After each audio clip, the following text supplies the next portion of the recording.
Come and let us go up to the mountain of the Lord, unto the house of our God.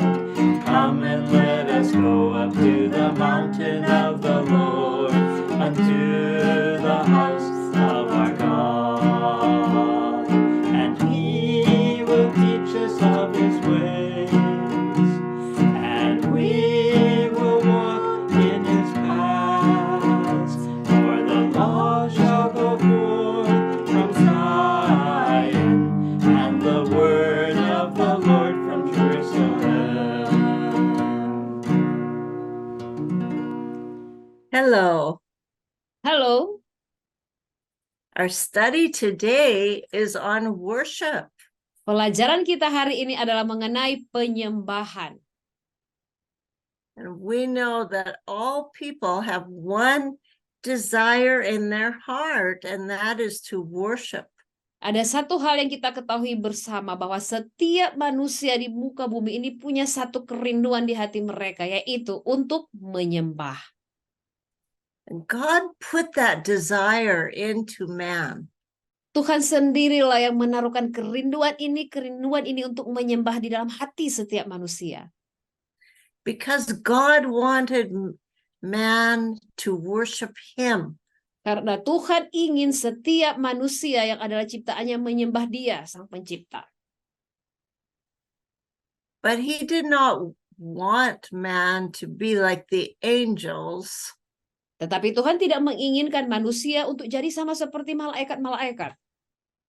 He wanted a person to worship Him because of their love for Him. Karena Tuhan rindu untuk manusia menyembah Dia dengan suatu kerinduan, karena mereka ingin menyembah Tuhan, karena mengasihi Tuhan.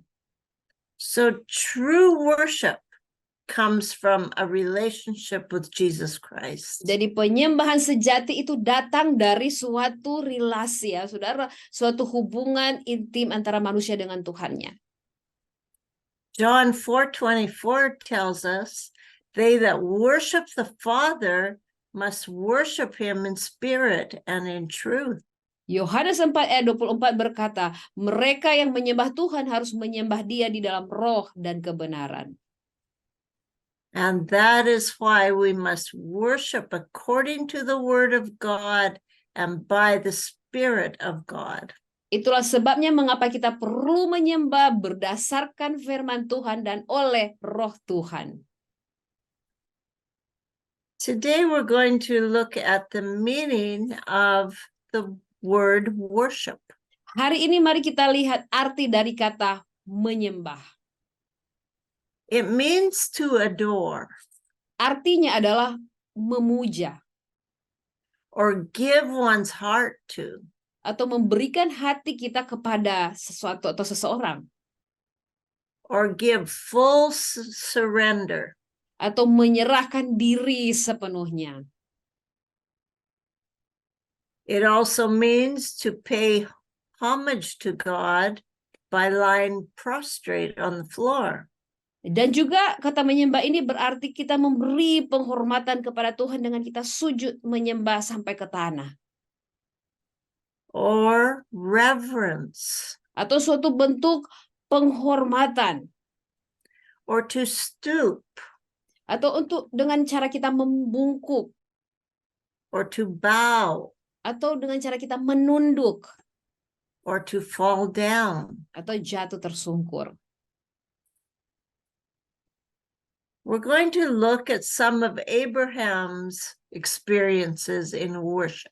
Mari kita melihat beberapa pengalaman yang dialami oleh Abraham di saat dia menyembah atau di saat dia beribadah kepada Tuhan.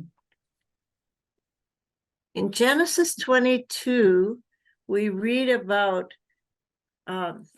when God had asked Abraham to take Isaac up the mountain and sacrifice. Kalau kita melihat di dalam Kejadian pasal yang ke-22, bagaimana Tuhan sendiri meminta Abraham mengorbankan Ishak baginya.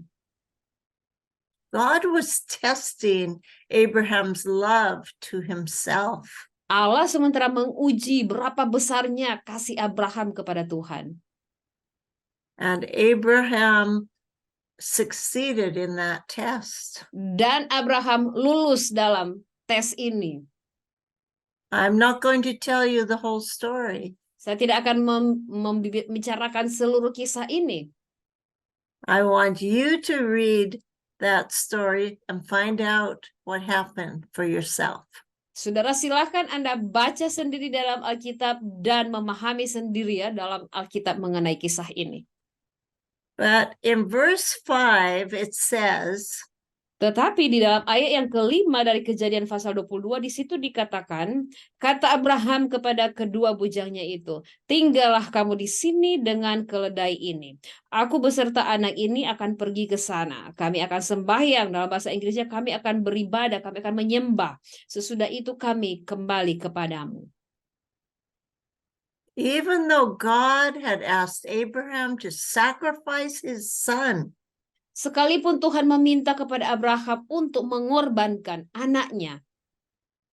in verse 5 we see that Abraham had the faith to bring Isaac back again. Tetapi kalau kita lihat di dalam ayat yang kelima ini, bagaimana Abraham punya iman bahwa dia pasti akan datang kembali dengan anaknya.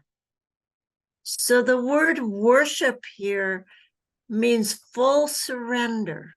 Jadi yang dimaksud dengan arti dari kata, kalau bahasa Indonesia mempergunakan kata sembahyang, dalam bahasa Inggris mempergunakan kata menyembah, yang artinya suatu penyerahan diri sepenuhnya.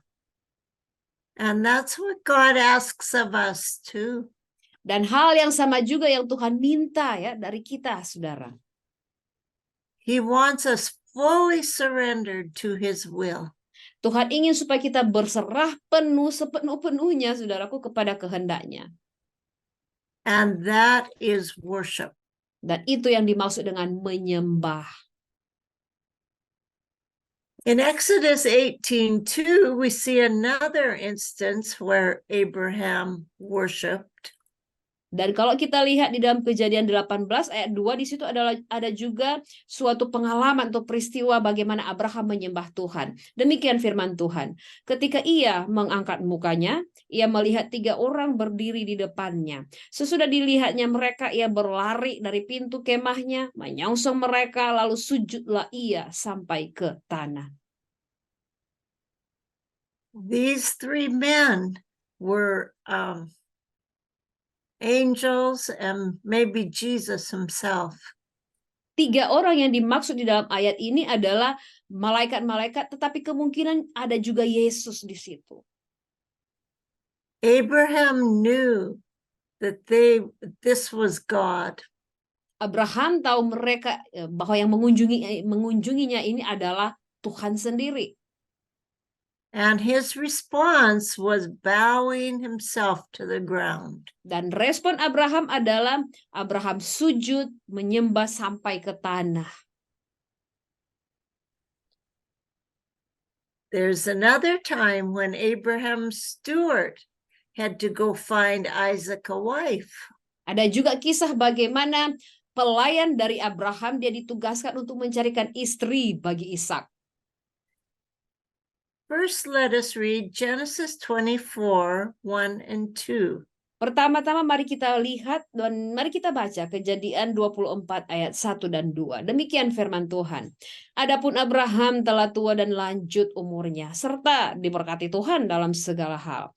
Berkatalah Abraham kepada hambanya yang paling tua dalam rumahnya, yang menjadi kuasa atas segala kepunyaannya. Katanya, baiklah, letakkan tanganmu di bawah pangkal pahaku. So it was time for Isaac to receive a wife. Inilah saatnya bagi Ishak untuk dia bisa mendapatkan istri. And in this time period, the affairs of the home was run by the steward. Dan pada masa ini, pada periode ini, saudaraku, seisi rumah daripada Abraham ini itu dipercayakan kepada salah satu hambanya.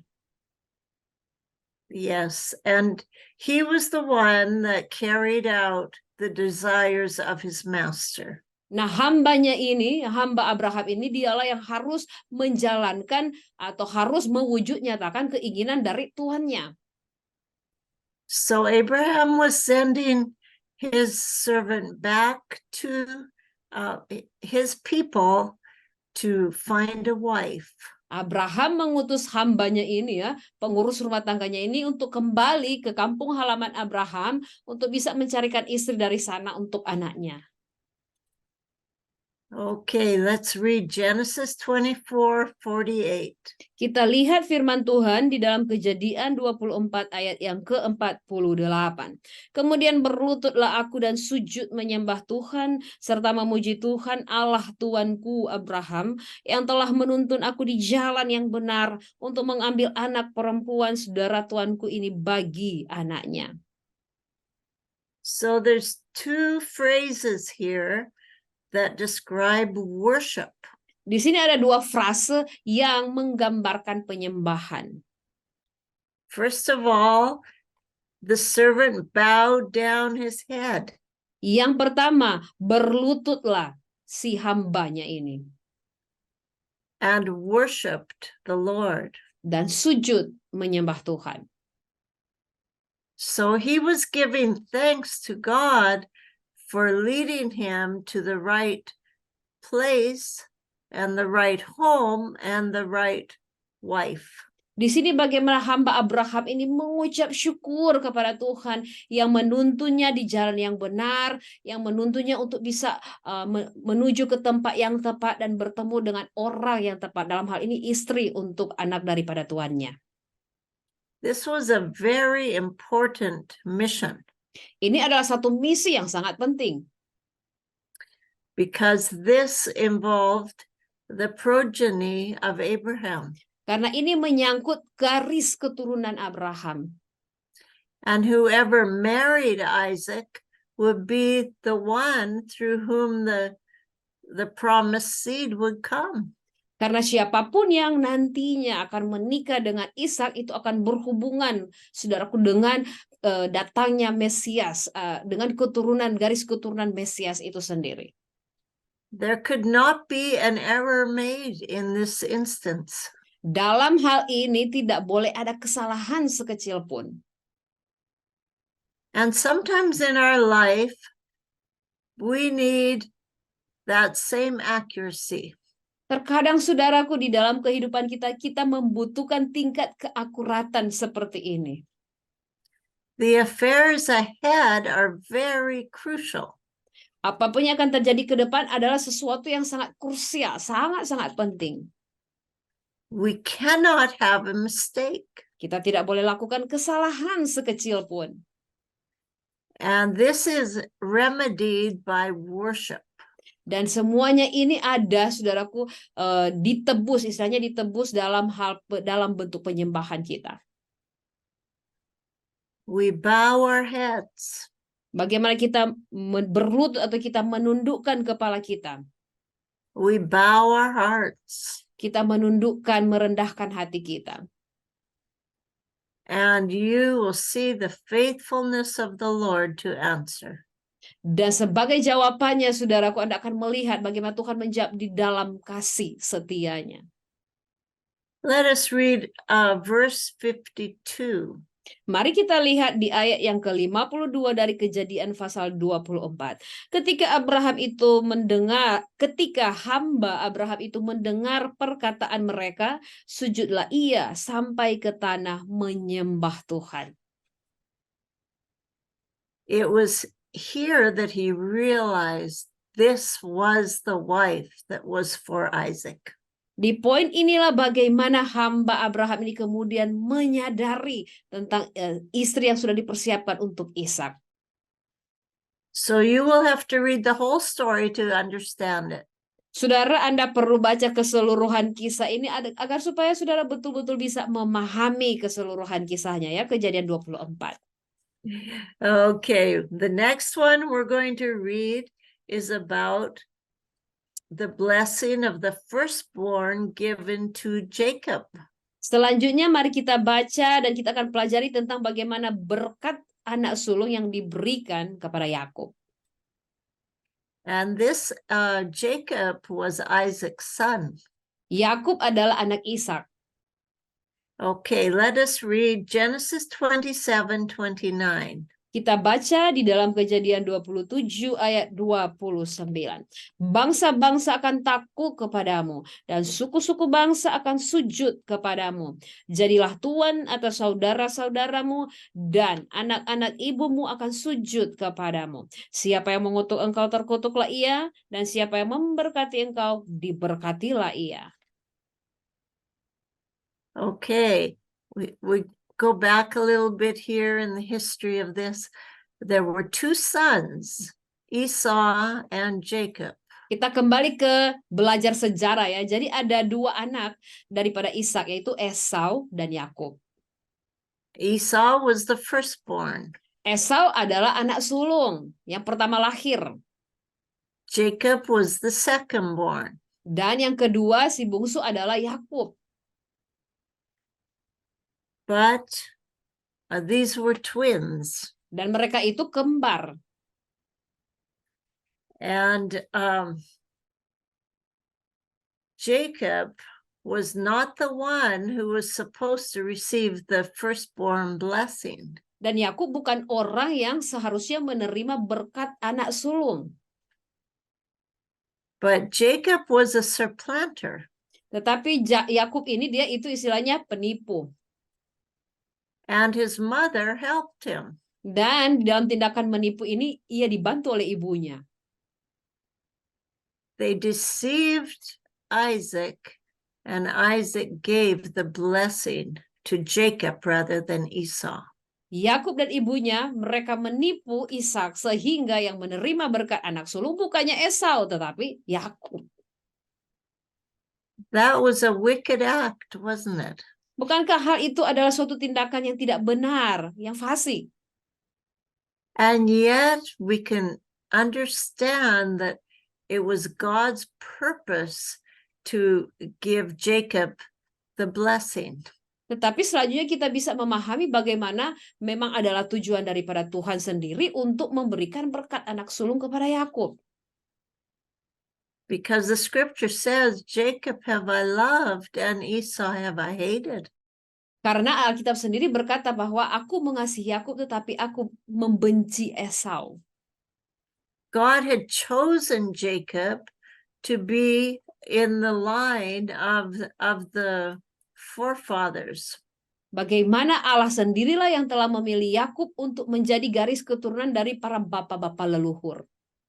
And later on, Jacob had to go through many very severe trials. Tetapi kemudian selanjutnya bagaimana Yakub harus menjalani begitu banyak cobaan dan tantangan ujian kehidupan. To change his character into a godly man. Untuk mengubahkan karakternya menjadi karakter yang benar, yang saleh, yang baik. Until finally God called him Israel. Sampai pada akhirnya Tuhan menyebut dia bukan lagi Yakub tetapi Israel. And you know the rest of the story. Dan kita tahu bersama kelanjutan dari kisah Yakub yang kemudian menjadi Israel ini. That even today, verse 29, the nations are bowing to Jacob's seed. Bahkan sampai sekarang ini bagaimana anak di situ dikatakan dalam ayat tadi bagaimana anak-anak saudaramu mereka juga akan sujud menyembah kepadamu, kepada keturunan Yakub. And this was God's divine eternal plan. Dan ini adalah rencana kekal dan abadi yang ilahi dari Tuhan. In choosing Abraham and calling him out. Yang bagaimana Tuhan sendiri yang memanggil, memilih dan menetapkan Abraham, memanggil dia keluar. And verse 29 says, "Cursed be everyone that curses you." Dan juga di dalam ayat 29 kita lihat di bagian kalimat terakhir, siapa yang mengutuk engkau, terkutuklah ia. And blessed be he that blesses you. Dan siapa yang memberkati engkau, diberkatilah ia. So you make your choice today. Hari ini Anda harus ambil keputusan, ambil pilihanmu. On which side of Israel will you now stand? Di pihak manakah Anda mau berdiri, saudara? Mau berpihak? Di pihak Israel atau di pihak mana? Be very careful, Berhati-hatilah, saudaraku. because Israel is God's nation. Karena Israel adalah umat pilihan Allah. And you do not want to live under a curse. Dan saudaraku, Anda tidak mau hidup di bawah kutuk, bukan? And neither do you want to curse Israel. Dan tentu saja Anda tidak mau dan jangan sampai Anda mengutuk bangsa Israel, umat pilihan Allah ini.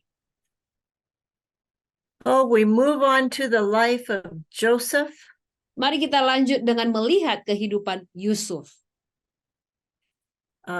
Joseph also had a prophetic dream. Yusuf juga dia memperoleh mimpi nubuatan yang bernilai ada nubuatan di dalamnya. That his brethren and his parents would come and would bow down to him. Bagaimana saudara-saudaranya bahkan bapak dan ibunya akan sujud menyembah kepadanya. And we read about this verse in Genesis 42:6. Dan kita lihat bagian ini di dalam firman Tuhan Kejadian 42 ayat 6. Sementara itu Yusuf telah menjadi mangku bumi di negeri itu. Dialah yang menjual gandum kepada seluruh rakyat negeri itu. Jadi ketika saudara-saudara Yusuf datang kepadanya lah mereka menghadap dan sujud dengan mukanya sampai ke tanah. We need to read 37:10 also. Tetapi kita perlu juga membaca di dalam Kejadian 37 ayat 10. Setelah hal ini diceritakannya kepada ayah dan saudara-saudaranya, maka ia ditegur oleh ayahnya. Mimpi apa mimpimu itu? Masakan aku dan ibumu serta saudara-saudaramu sujud menyembah kepadamu sampai ke tanah? So we see that the dream was fulfilled. Dan kita lihat di sini bagaimana mimpi Yusuf dalam Kejadian 37 digenapi di Kejadian 42.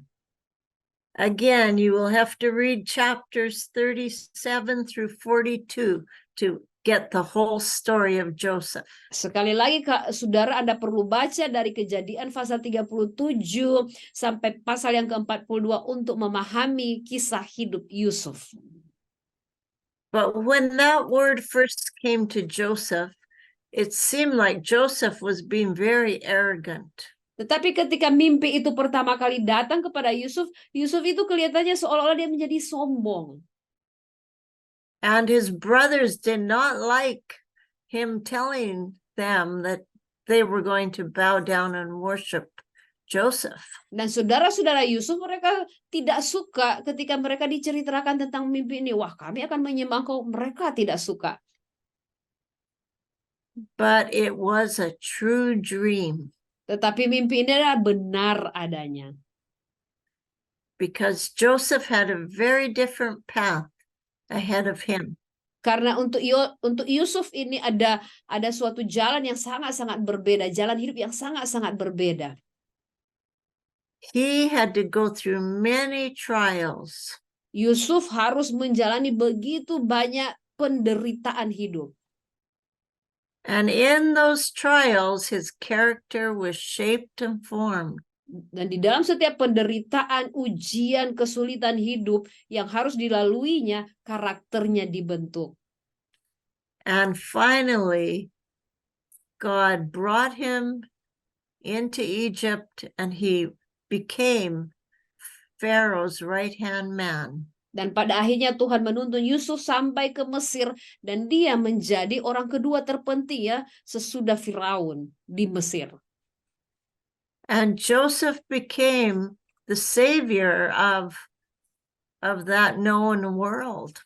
Dan Yusuf kemudian menjadi semacam seorang penyelamat di dunia pada waktu itu, pada masanya. Because he obeyed God. Karena Yusuf mentaati Allah. And he worshiped God first. Dan dia terlebih dahulu menyembah Allah. He put God first in his life. Yusuf menempatkan Tuhan sebagai yang pertama dan yang utama dalam hidupnya. and he was faithful to do what God gave him to do. Dan Yusuf setia melakukan segala sesuatu yang Tuhan percayakan untuk dia kerjakan. So I encourage you today, Saya rindu memberi dorongan kepada Bapak Ibu Saudara sekalian hari ini. whatever trial you are in, Apapun penderitaan, kesulitan hidup, ujian hidup yang sementara Anda hadapi, God is able to take you through. Tuhan sanggup menolong Anda melalui semuanya itu. And perform his perfect will in your circumstance. Dan Tuhan sanggup untuk melakukan rancangannya yang sempurna di tengah-tengah situasi kehidupanmu, saudaraku. Because Joseph was faithful, he saved the land from famine. Karena Yusuf setia dalam segala sesuatu, dia berhasil menyelamatkan orang-orang pada masanya yang mengalami penderitaan kelaparan yang amat sangat hebat pada waktu itu. Be very sure that you listen to the Holy Spirit in this hour. Saudara, yakinlah seyakin-yakinnya, sepenuh-penuhnya bahwa Anda benar-benar mendengar Roh Kudus berbicara dalam hidupmu. The next person we're going to look at is Ruth. Dan orang selanjutnya yang akan kita pelajari adalah seseorang yang bernama Ruth. Let us read Ruth 2:10. Kita baca di dalam Rut 2 ayat 10. Lalu sujudlah Rut menyembah dengan mukanya sampai ke tanah dan berkata kepadanya, "Mengapakah aku mendapat belas kasihan daripadamu sehingga Tuhan memperhatikan aku padahal aku ini seorang asing?" Ruth was a Moabitess. Rut adalah keturunan Moab. She returned to Israel with Naomi because she had faith in Naomi's God. Nah, Rut mengikuti Naomi, ibu mertuanya, untuk datang ke Israel karena Rut punya iman kepada Allah. She also helped her mother-in-law. Dan juga Rut dia menolong ibu mertuanya ini. And her mother-in-law guided her to work in the right fields. Dan ibu mertuanya ini menuntun Rut untuk bekerja di ladang ya yang tepat. And that is where she found the owner of the fields named Boaz. Disitulah Rut bertemu dengan sang pemilik ladang yang bernama Boaz. And this man was interested in Ruth. Dan pria ini, Boaz, dia tertarik dengan Rut. And that is why she worshiped before him. Itulah sebabnya dikatakan dalam ayat ini bagaimana Rut dia sujud menyembah kepada tuannya ini, yaitu dalam hal ini Boaz. She was not an Israelite. Rut bukan keturunan Israel. She was a Moabitess. Rut ini adalah keturunan Moab.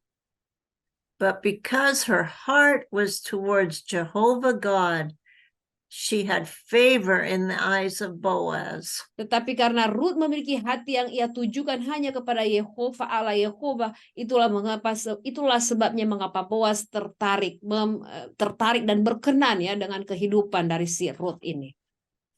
And the result of that faith was she was the grandmother of David's father. Dan sebagai hasil dari imannya ini, Rut menjadi nenek dari ayahnya Raja Daud. So everything is dependent upon our faith. Jadi saudaraku, segala sesuatunya itu bergantung dari iman kita. We're going to look at a few scriptures in the Psalms now. Psalm 5:7. Mari kita lihat beberapa ayat di dalam kitab Mazmur. Kita lihat di dalam Mazmur 5 ayat 7 dalam bahasa Inggris, tetapi dalam Indonesia ada di dalam ayat yang ke-8. Tetapi aku, berkat kasih setiamu yang besar, aku akan masuk ke dalam rumahmu, sujud menyembah ke arah baitmu yang kudus dengan takut akan engkau. That is how we should enter God's holy place. Disinilah sudah ditunjukkan caranya bagaimana kita masuk ke ruang yang kudus, ruang kudus Allah. Psalm 22:27. Mazmur 22 ayat 27 dalam bahasa Inggris, dalam bahasa Indonesia ayat yang ke-28. Segala ujung bumi akan mengingatnya dan berbalik kepada Tuhan. Dan segala kaum dari bangsa-bangsa akan sujud menyembah di hadapannya. So this is the time we're in right now. Dan inilah masa di mana kita berada sekarang ini. God is calling the world to turn their eyes onto him. Tuhan sementara memanggil bangsa-bangsa untuk mengarahkan pandangan, setiap bangsa-bangsa mengarahkan pandangan hanya kepada Tuhan. And all of the nations worship God. Dan di sini bagaimana segala bangsa-bangsa sujud menyembah Tuhan. Psalm 29:2. Mazmur 29 ayat 2. Berilah kepada Tuhan kemuliaan namanya. Sujudlah kepada Tuhan dengan berhiaskan kekudusan. Psalm 45:11. Mazmur 45 ayat 11 dalam bahasa Inggris, dalam bahasa Indonesia ayat yang ke-12. Biarlah raja menjadi gairah karena keelokanmu, sebab dialah Tuanmu. Sujudlah kepadanya. Psalm 86:9. Mazmur 86 ayat yang ke-9. Segala bangsa yang kau jadikan akan datang sujud menyembah di hadapanmu ya Tuhan, dan akan memuliakan namamu. And our last scripture, Psalm 138:2. Dan ayat yang terakhir, Mazmur 138 ayat 2. Aku hendak sujud ke arah bait-Mu yang kudus dan memuji namamu. Oleh karena kasih-Mu dan oleh karena setia-Mu, sebab Kau buat namamu dan janji-Mu melebihi segala sesuatu. The Lord bless you this year as you worship him in spirit and in truth. Tuhan Yesus memberkati Bapak Ibu Saudara sekalian di sepanjang tahun yang berjalan ini, di mana di saat yang sama saudara menyembah Dia di dalam roh dan kebenaran. Come and let us go up to the mountain of the Lord, unto the house of our God.